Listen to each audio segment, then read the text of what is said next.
Imagine un instant une vie où chaque colère, chaque frustration qui surgit en toi se transforme en un moment de réflexion, une opportunité de croissance personnelle. Cela paraît peut-être difficile, mais en réalité, c'est plus simple qu'on ne le pense. As-tu déjà remarqué que certaines situations ou certaines personnes parviennent toujours à te faire sortir de tes gonds? Il est temps de comprendre que la colère ne surgit pas de nulle part. Elle est provoquée, alimentée et parfois même entretenue par ce que l'on appelle des déclencheurs. Ces déclencheurs sont des événements, des mots ou des comportements spécifiques qui éveillent en nous une réaction émotionnelle. Le premier pas vers la maîtrise de cette émotion puissante est de les identifier. Imagine-toi au volant, coincé dans un embouteillage. La tension monte. Tu sens cette impatience envahir ton corps. Ton souffle devient plus rapide et soudain, tu es en colère. Qu'est-ce qui s'est passé? La réalité, c'est que l'embouteillage n'est pas la véritable source de ton émotion.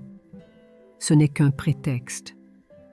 Le déclencheur se trouve plus profondément, peut-être dans un sentiment d'impuissance, de frustration face à la perte de contrôle ou au retard. Prendre conscience de ce processus est libérateur. La prochaine fois que tu ressens la colère monter en toi, arrête-toi un instant et pose-toi cette question. Qu'est-ce qui me pousse réellement à réagir de cette façon? Peut-être est-ce un commentaire désinvolte d'un collègue, un oubli de ton partenaire ou une injustice apparente. Quoi qu'il en soit, en identifiant ce qui déclenche ta colère, tu gagnes une longueur d'avance sur elle. Tu te permets de ne pas être victime de tes émotions, mais de les observer, les comprendre et finalement les apprivoiser. Une fois que ces déclencheurs sont mis en lumière, la prochaine étape est d'apprendre à anticiper ces moments de faiblesse. Prépare-toi. Si tu sais qu'un certain type de comportement a tendance à te mettre hors de toi, réfléchis à une réponse adéquate, mais sans céder à l'émotion immédiate. Par exemple, si être interrompu dans une conversation te frustre, prévois une manière polie mais ferme d'exprimer ton besoin de terminer ta pensée avant que l'autre ne prenne la parole. Tu te surprendras à ressentir une certaine sérénité dans ces moments qui, auparavant, auraient pu dégénérer en une explosion de colère. Contrôler ces émotions ne veut pas dire les réprimer. Cela signifie les comprendre, les décortiquer pour mieux les gérer. Entraîne-toi à reconnaître les schémas. Quand la colère surgit, elle laisse toujours des indices derrière elle. Des battements de cœur plus rapides, une chaleur qui monte au visage, une tension dans les épaules. Ce sont des signaux que ton corps t'envoie, comme une alerte. Plutôt que de les ignorer ou de les subir, écoute-les et agis en conséquence. Inspire profondément, respire et laisse cette sensation se dissiper avant de répondre. Le fait est que la colère, bien qu'intense, est une émotion passagère. Si tu parviens à retarder ta réaction, même d'un bref instant, tu lui donnes moins de pouvoir sur toi. Cela te permet de reprendre le contrôle et d'agir avec sagesse plutôt que sous le coup de l'impulsion.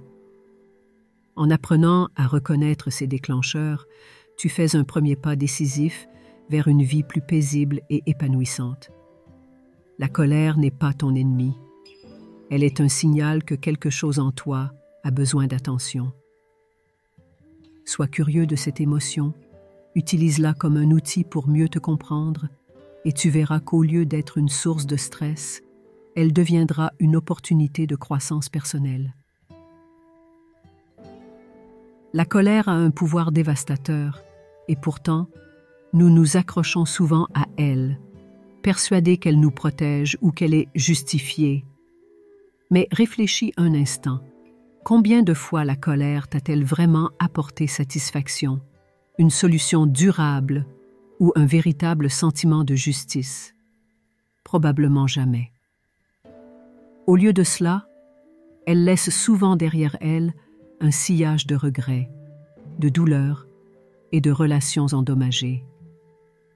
Ce qu'on oublie, c'est que la colère n'est pas seulement destructrice pour ceux qui en sont la cible.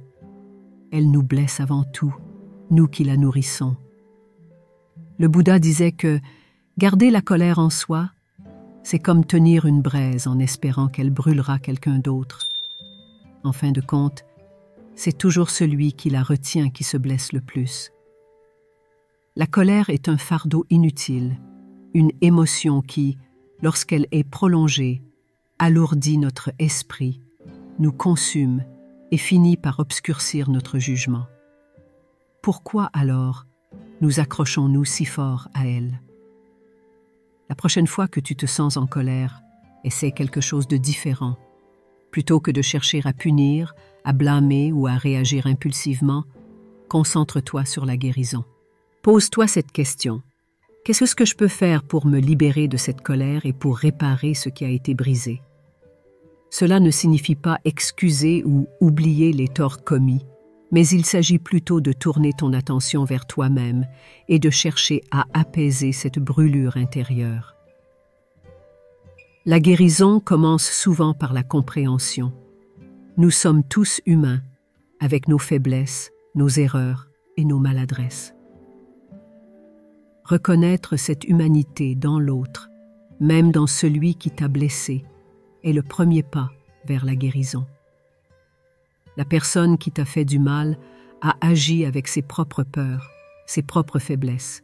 Cette reconnaissance ne diminue pas l'impact de ses actions, mais elle t'aide à ne pas laisser la colère te détruire. Guérir ne signifie pas accepter l'inacceptable, mais cela signifie que tu choisis de ne pas laisser la colère s'enraciner en toi. Parfois, cela demande de se retirer, de prendre du recul, d'accepter ce qui est et de décider de ne plus accorder de place à l'émotion négative. La guérison est un acte de bienveillance envers toi-même. C'est une décision consciente de préserver ta paix intérieure malgré les défis extérieurs. Alors, la prochaine fois que la colère monte, rappelle-toi que la véritable force réside dans la guérison. Laisse cette braise tomber avant qu'elle ne te consume et fais le choix de réparer en toi-même et dans tes relations. Imagine ce moment où tout en toi brûle de réagir, de dire quelque chose, de faire comprendre à l'autre qu'il a franchi une limite. Mais au lieu de céder à l'impulsion, tu prends une grande respiration et tu attends. Ce n'est pas un geste de faiblesse, bien au contraire, c'est l'acte d'un esprit fort et en contrôle. La patience, bien que souvent sous-estimée, est une arme puissante dans la gestion de la colère. Le Bouddha nous enseigne que le vase se remplit goutte à goutte. Ce que cela signifie dans le contexte de la colère, c'est que chaque petit moment de patience que tu t'accordes te permet de reprendre un peu plus de contrôle sur tes émotions. Prendre un instant, même quelques secondes, avant de réagir peut complètement transformer la situation. En retardant l'acte impulsif, tu t'offres l'opportunité d'agir avec discernement plutôt que sous le coup de l'émotion. Pourquoi est-il si difficile de rester patient quand la colère monte? Parce que la colère, par nature, nous pousse à réagir instantanément. C'est une émotion rapide, féroce, qui cherche une issue immédiate.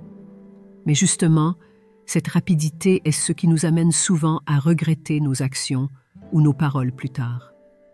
La patience, elle, ralentit le processus. Elle nous permet de revenir à un état de calme où notre jugement n'est plus obscurci par l'émotion. S'entraîner à la patience, c'est comme développer un muscle. Au début, cela peut sembler presque impossible de ne pas réagir dans l'instant. Mais avec le temps, chaque moment de retenue devient plus facile, plus naturel.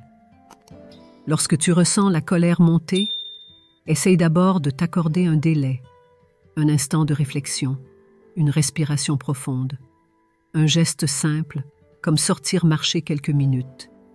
Cette petite pause est souvent tout ce dont tu as besoin pour reprendre le contrôle.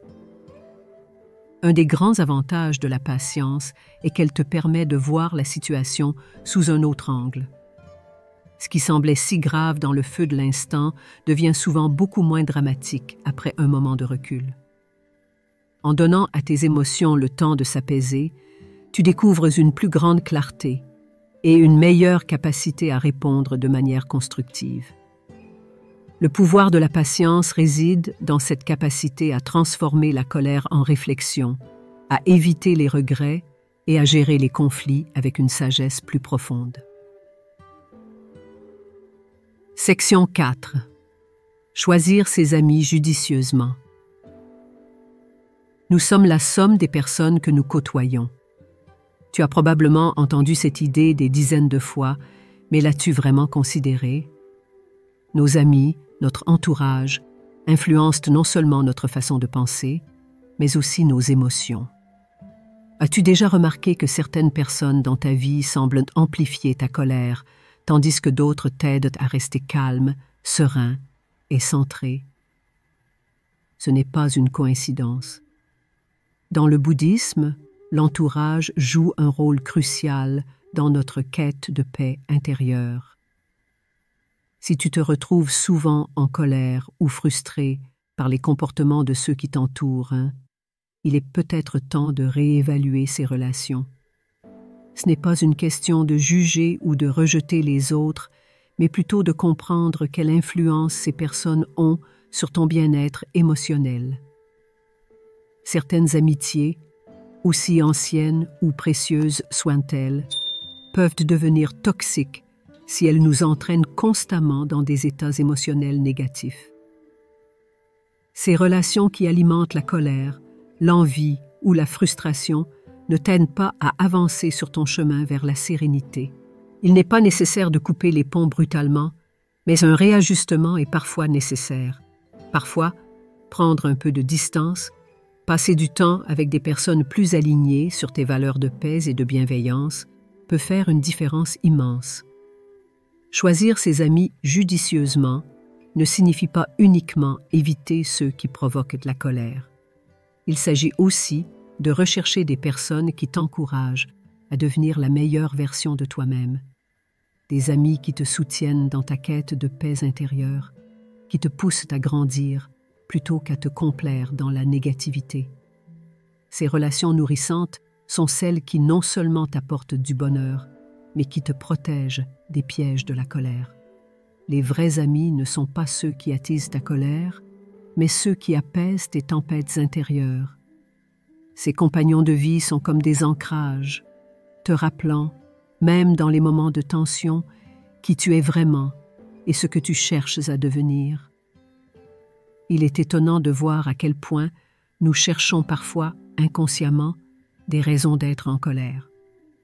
Que ce soit un détail insignifiant dans une conversation, un regard perçu comme offensant ou une petite contrariété du quotidien, nous avons tendance à zoomer sur ces événements, à les grossir, à leur donner plus de poids qu'ils ne méritent. Mais si tu te surprends à chercher activement des raisons d'être en colère, il est temps de changer de perspective. Le Bouddha nous enseigne que la haine ne cesse pas par la haine, mais par l'amour.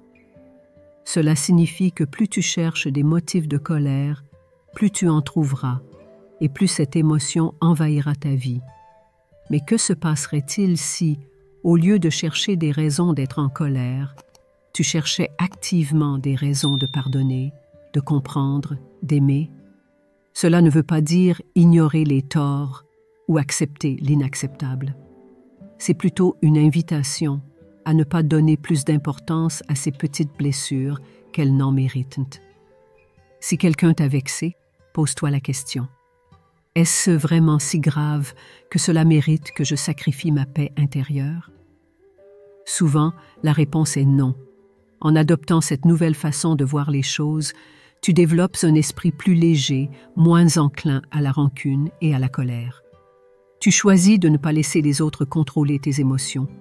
Tu te donnes la permission de te concentrer sur ce qui est bon, ce qui est aimant, ce qui est bénéfique, et non sur ce qui alimente la colère. La colère, quand elle est laissée sans contrôle, agit comme une bombe à retardement. Elle détruit tout sur son passage, la paix intérieure, les relations et même la santé physique. Le Bouddha l'a parfaitement résumé. Être en colère, c'est laisser les erreurs des autres te punir toi-même. La colère est une émotion corrosive. Elle ronge, elle consume, et bien souvent, elle laisse des cicatrices profondes, non seulement sur nos cœurs, mais aussi sur notre corps. Des études ont montré que la colère chronique augmente le risque de maladies cardiaques, d'hypertension et même de dépression. Cette émotion, que l'on pense parfois libératrice sur le moment, nous emprisonne en réalité dans une spirale destructrice. Mais pourquoi nous accrochons-nous si souvent à cette colère, malgré ses effets néfastes? Parce qu'elle nous donne une illusion de contrôle. Nous pensons que si nous restons en colère, nous avons encore un certain pouvoir sur la situation. Mais en vérité, la colère est une perte de contrôle. C'est elle qui nous contrôle. Il est temps de briser cette illusion. Reconnaître que la colère ne nous apporte rien de positif est la première étape pour s'en libérer. Lorsque tu sens la colère monter, rappelle-toi que chaque instant passé dans cette émotion est un instant volé à ta paix et à ta santé. Dans notre monde moderne, rempli de stress et de distractions, l'art et la musique se présentent comme des havres de paix pour l'esprit. Lorsque la colère nous envahit, il est parfois difficile de simplement laisser aller. Mais en engageant notre créativité, nous pouvons canaliser cette énergie intense vers quelque chose de positif. Peindre, dessiner, écrire ou jouer d'un instrument permet de donner une voix à nos émotions sans avoir besoin de les exprimer de manière destructrice. En créant, nous transformons notre colère en quelque chose de beau, de significatif. La musique, elle aussi, a ce pouvoir unique de nous calmer, de ralentir notre rythme cardiaque, d'adoucir notre esprit. La prochaine fois que tu te sens submergé par la colère, essaie d'attraper un crayon, un pinceau ou même d'appuyer sur play sur ta chanson préférée. Ces petits gestes simples peuvent te détourner ton attention de la colère et te ramener vers un état de sérénité. Nous sommes tous des artistes dans l'âme, et parfois, le simple fait de créer est tout ce dont nous avons besoin pour nous reconnecter à notre véritable nature. Une nature paisible, bienveillante et aimante. En intégrant ces enseignements dans ta vie quotidienne, tu découvres une nouvelle manière de vivre, plus calme, plus sereine, plus en phase avec ton être intérieur. Pour aller plus loin, abonne-toi à notre chaîne et partage cette sagesse avec ceux qui en ont besoin. Le chemin vers la paix commence par un simple pas. Choisis aujourd'hui de ne plus laisser la colère dominer ta vie.